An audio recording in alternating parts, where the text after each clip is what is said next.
Plus de 38 000 établissements forment le tissu économique de Saône-et-Loire. Les sapeurs-pompiers ont besoin de travailler avec ces entreprises publiques ou privées. Ensemble, dans un esprit gagnant-gagnant, la distribution des secours sera toujours plus efficace.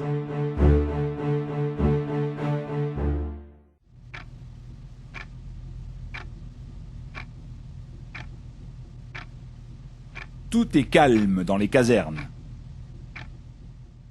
Comme Paolo, les 2000 sapeurs-pompiers volontaires font leur travail au sein des entreprises de Saône-et-Loire. Les sapeurs-pompiers volontaires représentent 90% de l'effectif du service départemental d'incendie et de secours, le SDIS. Mais lorsqu'une victime a besoin d'aide, l'employé se transforme en sauveteur. Paolo rejoint la caserne pour mettre en application ce qu'il a appris durant ses heures de formation. On va dire que c'est dans les tripes, quoi. C'est une montée d'adrénaline. Et que ce soit le bip ou une alarme incendie ou quoi que ce soit, on est là pour secourir. Et puis c'est plus fort que soi, quoi. On part, il n'y a rien à faire. Comme ses collègues, unis par les mêmes valeurs de solidarité, de loyauté et d'esprit de corps, le sapeur-pompier volontaire va donner de son temps pour secourir celle ou celui qui en fait la demande. Départ, ça bien, effectif 0, 1, 2. 24 heures sur 24, 7 jours sur 7, les pompiers de Saône-et-Loire sont tenus d'apporter une réponse de proximité en garantissant les mêmes secours pour tous les habitants. Toutes les personnes qui composent le 18 ou le 112 aboutissent au centre de traitement de l'alerte, le CTA. Les pompiers de Saône-et-Loire, j'écoute. Après avoir décroché, l'opérateur doit rapidement obtenir toutes les informations permettant d'engager le personnel et les engins adaptés. Je vous engage les pompiers, monsieur, je vous passe ça, mais vous ne raccrochez pas. Apparemment, l'accident, une voiture seule avec parents et enfants derrière. Véritable centre névralgique, le CTA Codis a pour mission de distribuer les secours sur l'ensemble du département. Ces secours partiront de la caserne la plus proche du lieu d'intervention. Monsieur, ça sert à rien de vous exciter, vous n'aurez pas les secours plus vite. Chaque centre de secours est chargé de nous faire remonter les informations concernant son effectif en personnel disponible. Chef de groupe chrono de Codis 71, vous confirmez que vous avez un blessé léger piégé dans le véhicule, reçu? On peut dire qu'en temps réel, on a la disponibilité du personnel à l'échelon départemental. On sait à tout moment, en temps réel, l'effectif total qui est susceptible d'intervenir au moment précis où on en a besoin. Monsieur, vous ne raccrochez pas, je vous mets en relation avec le SAMU 71. Les pompiers vont arriver, restez en ligne. Lorsque ces véhicules ne peuvent être armés, c'est-à-dire complets au départ, nous cherchons un centre voisin. Ce centre voisin, s'il est complet, va pouvoir venir sur les lieux de l'intervention du premier centre. À ce moment-là, on a un délai beaucoup plus important, surtout la journée, parce que là, nous avons un manque de personnel, les gens étant au travail. Le week-end et la nuit, le CTA n'a aucun mal à mobiliser du personnel et faire partir un engin de n'importe quelle caserne de Saône-et-Loire. En semaine, entre 7h et 19h, la difficulté est bien présente, plus particulièrement en secteur rural. Cette intervention pour une victime en arrêt cardiaque mobilise 6 secouristes. Ce sont tous des sapeurs-pompiers volontaires. Ils ont un emploi dans le secteur public ou privé et se rendent disponibles durant leur repos ou sur leur temps de travail en vertu d'une convention signée avec leurs dirigeants d'entreprise. Guillaume est secouriste sur l'ambulance. 20 minutes plus tôt, il se trouvait sur un chantier qu'il a quitté précipitamment.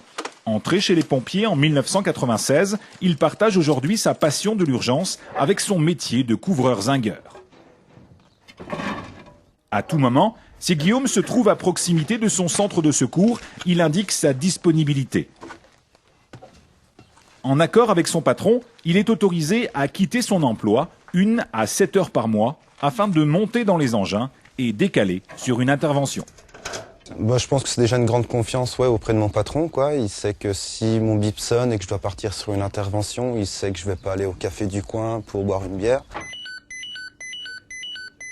Et quand mon bip sonne, en fait, je quitte le chantier, donc soit mon chef d'équipe m'emmène directement à la caserne, comme ça lui il garde le véhicule, comme ça pose aucun problème. Puis je l'appelle quand j'ai fini, il vient me chercher, et puis on rattaque le boulot derrière, quoi. ça pourrait peut-être très bien m'arriver. J'ai le feu chez moi. Si tout le monde réfléchissait pareil, veulent pas que ces employés partent en intervention, qui c'est qui va éteindre le feu? Ou ma femme fait un malaise, j'ai personne pour aller la secourir, qui c'est qui va la... Bon, on est quand même en campagne. On n'est pas en ville. Et je veux dire, il faut qu'il y ait des gens sur place, il faut qu'il y ait des gens disponibles. Si on ne laisse pas cette disponibilité à nos ouvriers, je vois pas bien le problème, il va devenir de plus en plus important, quoi. Être pompier, ça demande un gros investissement. Ils me le rendent sur le chantier, parce que le jour qu'il y a quelque chose à remettre, ils ne crachent pas dedans. Hein. Mais ça marche comme ça. Vous donnez quelque chose, vous recevez quelque chose. Il me semble que si tout le monde fonctionnait comme ça irait beaucoup mieux, partout. Retour au moulin de Chagny, là où Paolo prépare quotidiennement de la farine pour des pains spéciaux. Récepteur d'alerte à la ceinture, il est à l'affût du moindre instant où il pourra porter assistance. Ici, c'est un plus pour l'entreprise. Tout le monde se sent rassuré par sa présence. S'il se passe quelque chose, il est évident que les gens vont naturellement venir voir Paolo Bois. Disons que c'est un peu le centre de secours de l'entreprise. En pays bourguignon, il y a des récoltes et des principes qui se respectent.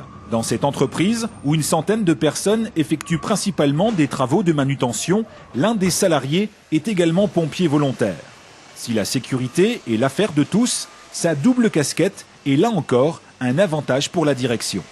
Effectivement, le fait d'avoir un sapeur-pompier volontaire sur le site donne des droits, mais aussi des devoirs de la part de l'employeur. Un des devoirs que l'on a, c'est de jouer le jeu et qu'effectivement, cette personne lui libérer du temps pour qu'elle puisse effectuer ses formations propres à son activité de sapeur-pompier sur du temps ouvert que l'on va donner en plus des congés payés, en plus des congés légaux et de libérer ce temps de jouer le jeu par rapport à la collectivité, par rapport aux sapeurs-pompiers. Mais le retour sur investissement est important parce qu'effectivement, derrière, on a des personnes compétentes qui peuvent jouer pleinement leur rôle et maîtriser au mieux le risque inhérent à une activité industrielle comme on a ici. 33 hectares consacrés à la fabrication de pneumatiques. Michelin est le plus gros employeur de Saône-et-Loire. 14 sapeurs-pompiers volontaires travaillent à la manufacture, 1% de la masse salariale. Comme Arnaud, entré chez Michelin en 2006, tous les pompiers volontaires gardent cette fonction valorisante, celle de pompier, mais pompier d'atelier. Ce sont avant tout des employés qui ont compris que dans une entreprise qui se veut citoyenne, eh bien, les acteurs, ce sont les propres employés. Donc il faut qu'ils participent avec leur savoir-faire, avec leur motivation. Et nous sommes là pour apporter en fait la contribution de formation et leur donner la possibilité aussi de rendre service d'une part à l'intérieur du site, mais aussi évidemment aussi à l'extérieur du site dans le cadre de sinistres comme il y en a eu de nombreux exemples dans les années passées. En retour, ça nous apporte la motivation. Dans ce domaine, si motivation et résultat, ça conjugue la performance et nous, on est contents, bien entendu. Élodie, je te laisse préparer la perfusion le temps que je commence mon protocole adrénaline. Je te remercie. Les sapeurs-pompiers sont des hommes et des femmes comme nous tous. Ils sont unis dans un désir de servir les autres avec passion. La formation et l'expérience qu'ils ont acquise leur permettent aujourd'hui d'être des acteurs de l'urgence. Désormais, ils veulent conjuguer cela dans une relation gagnant-gagnant, dans le respect de tous. Effectivement, les pompiers volontaires, ils ont une vie de famille, une vie professionnelle et une envie d'être au service des autres. Donc comment collectivement on arrive à faire que tout le monde gagne, à la fois la famille qui est fière de son enfant, le chef d'entreprise aussi qui a des secouristes et éventuellement un plus dans son entreprise, et puis des hommes qui s'épanouissent parce qu'ils servent et ils ont du plaisir à faire ce qu'ils font.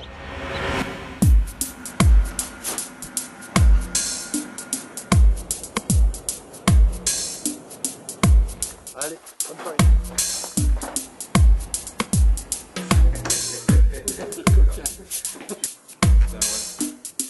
Allez, top action.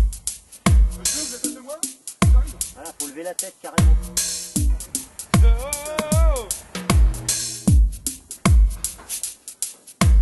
Tout le monde est prêt? On y va.